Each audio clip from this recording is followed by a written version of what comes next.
the other thing that proliferated this is people had live golf in their mind. That's fresh in everyone's mind. This happened. Everyone got this easy money. Now it's the hockey world's turn. I'm going to go play 3-on-3 for 20 minutes a night and make $700,000. Like, I don't want to blow this chance.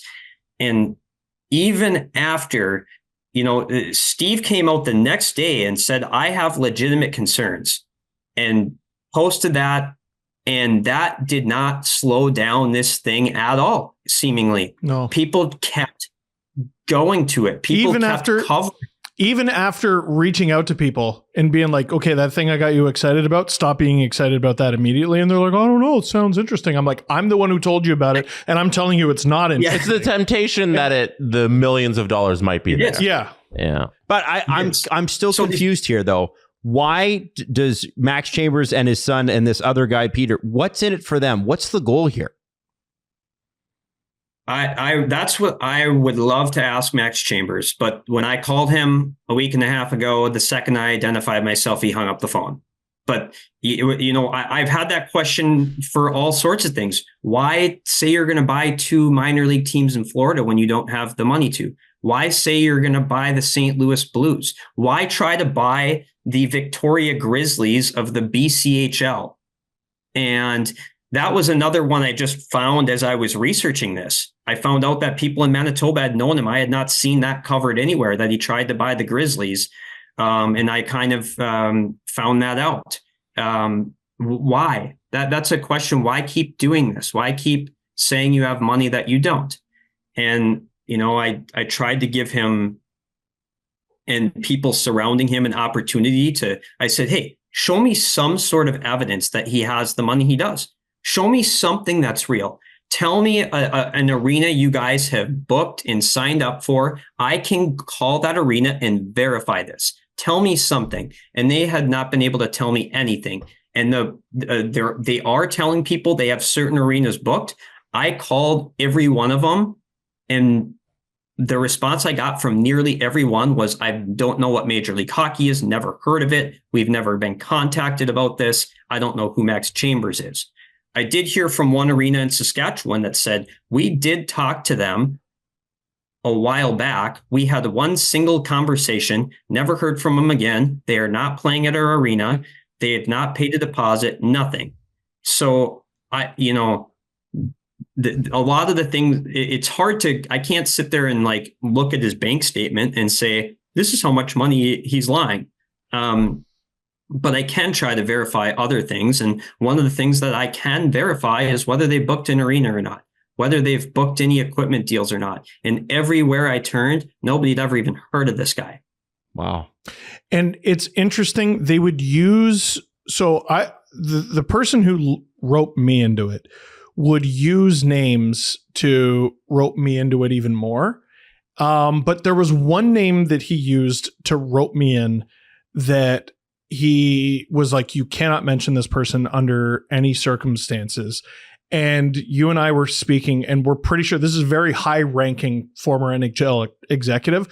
And we're pretty sure, or at least have a theory, that there might be legal proceedings because this person never was paid for their work. There's a very prominent, as I said in my story, there's one, if we're talking about the same guy, he was a former NHL GM and a guy people would know. I know there was contact between them. I don't know exactly what happened with the GM and Max Chambers, but there was contact between them, and the GM will not speak about it. And positively, negatively, nothing. It was, I'm shutting this down right now. And it was, we'll see where it goes. I don't know if he is planning legal proceedings or not, or what's going on, but it was very an ominous, there's something happening. I can't speak to you. And that was that. Well, if there's a court case or if there's a legal proceeding, it will probably come out publicly anyway. So if that were to happen, it would. And there's, I searched, there's nothing right now. Okay. So Okay. I searched to see if there was one. Maybe I don't know if he's worried about the fact that maybe he signed an NDA. This guy made a lot of people sign non-disclosure agreements, which was also very bizarre behavior. Mm-hmm. I think I'd never heard of that before. Steve had heard of some of those ones, I think. Yeah. So any players who received information about MLH from MLH were forced to sign NDAs with MLH. And when players asked MLH, hey, should I get my player involved? When players asked MLH, should I get my agent involved? What did they say? They did not want that, which again, we don't talk to agents. It's incredibly bizarre behavior because usually a league would want to get in with agents and want to, hey, this is what we're doing. This is where our money's from. We're going to recruit players. Help us get guys to come to the league, right? Like that's a normal behavior of a league. And they don't want anything to do, they don't want any, whenever I called, people didn't want to talk to me. Most leagues want publicity. They want to get it out there what they're doing. They want to tell people where they got their money from so they can recruit people. And they didn't. They don't want to talk to people. And every avenue I went down to prove that they had any sort of money was futile. Yeah. But like Steve said, a lot of the guys that they really roped in are guys who were like on AHL deals, AHL, ECHL tweeners, and they might be making $60K a year. Mm-hmm. Now, all of a sudden, someone comes along and offers them $700,000 multi-year deal. Wow. $700,000 a year. And so these guys are saying, well, that's just so much money. This is life-changing money for me. And you can go to that person and say, hey, there's a lot of red flags here. You should be very careful. You should whatever. And despite all that's been written and all the red flags, in the back of their mind, they still say, well, what if it happens? That's $700,000. Like I'm making 60. Like this changes my life. So a lot of people have been holding out hope that they are going to get this money. And the league has not proved that it has anything. And the people who were associated with it had not done their homework on Max Chambers. Yeah, man. And I think some of the people who are working on behalf of the league aren't necessarily bad people. I think they just got roped into something that they got big eyes too and thought they were going to think they're going to get money.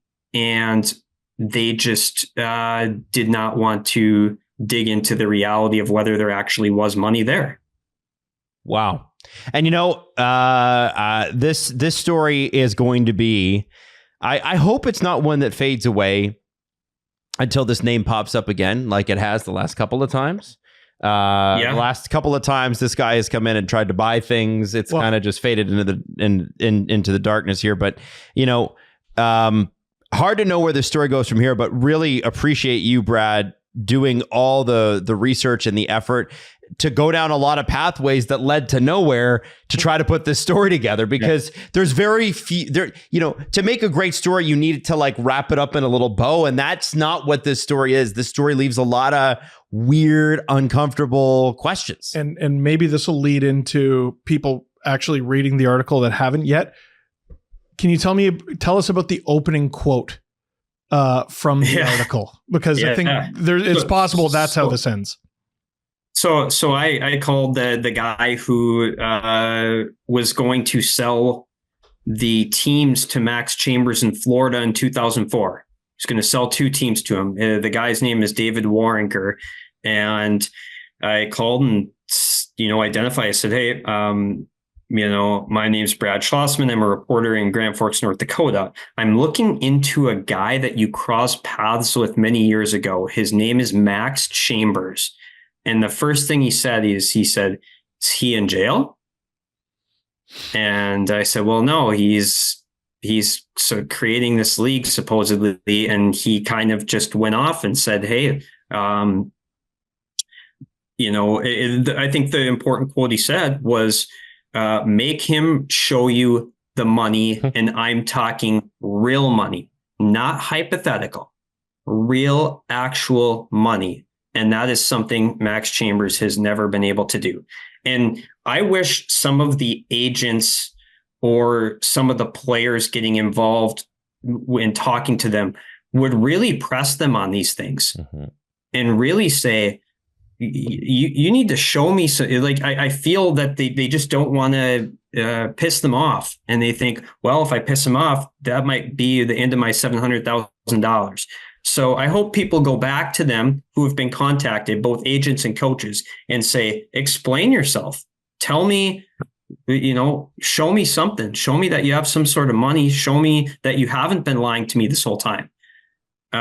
Because, again, like I said, I had not been able to find anything. And the only things that I could prove, they were lying about. They were lying about these arenas they've signed. Part of what took the story so long to come out, I would have a lot of it ready to go. And then I'd get a call and say, "Hey, I just heard they're playing in these 3 cities." And I say, "Okay, well, I'm going to put this on hold. I am going to fact check this and make sure this isn't true. I'm going to make sure, because what happens if they have booked them?" Well, every time it came back that no, they had not booked them. And the other thing I'll say, if you do hear some names of people who are involved with the league, you also have to be careful, because they're telling people certain names of guys who are involved.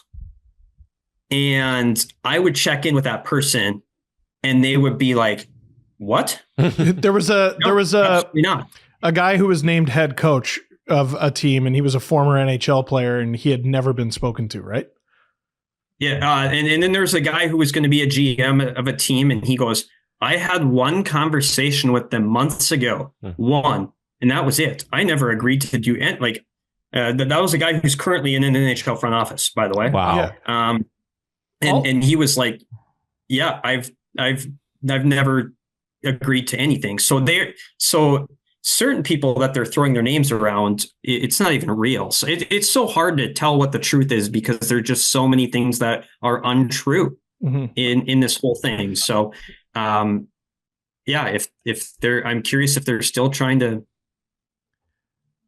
go with this thing or not. I was explicitly told Alex Steen is going to be the head coach of the Long Beach team, and he ended up becoming GM of the Blues, right? Which is a bit of an upgrade. Yeah, no kidding.